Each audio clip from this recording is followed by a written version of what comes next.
News coming in that the Supreme Court has issued notices to the centre and the state government over the Muzaffarnagar situation, seeking a report on the condition of those affected by the clashes and medical relief provided to them. From that place, for that we filed a writ petition.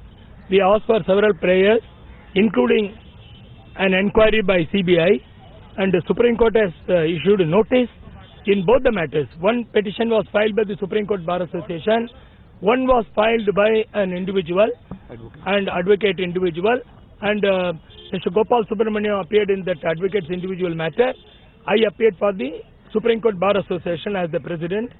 Now notices have gone in both the petitions and interim orders have been issued directing the state government as well as the central government to report on Monday by 2 p.m. as to what steps they have taken so far. And also Supreme Court has directed immediate steps to be taken to provide all facilities, medical facility, water, food and relief camps, and also give them all other aids. Supreme Court has directed both the governments, and the matter will come on Monday at 2 p.m. Meenakshi, in fact, is joining us on the phone line with more details. Meenakshi, the Apex Court taking up the issue on the same day that the Allahabad High Court has done the same.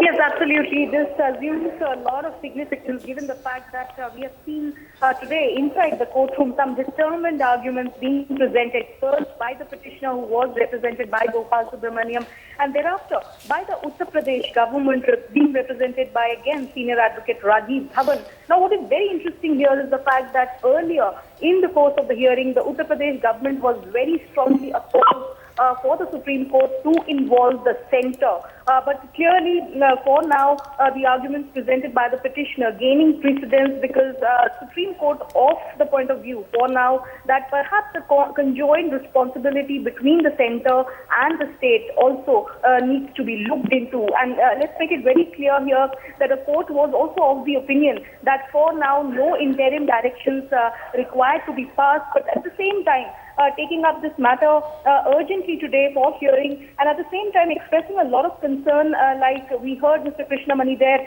point out in his bite, about the several aspects that have really emerged from this incident, especially pertaining to the relief camps, the situation in the relief camps there, pertaining to the people who are still trapped there, because according to the petitioner, the exact number of people has not yet emerged who have been impacted by this tragedy. So clearly, the Supreme Court involved for now and clearly seeking a report from the government and also the Uttar Pradesh government, some aspects really making it very clear that whatever now emerges before the top court will be an official version for the first time perhaps from the Uttar Pradesh government about the various measures they are taking perhaps, and also invoking the centre's responsibility somewhere to pitch in.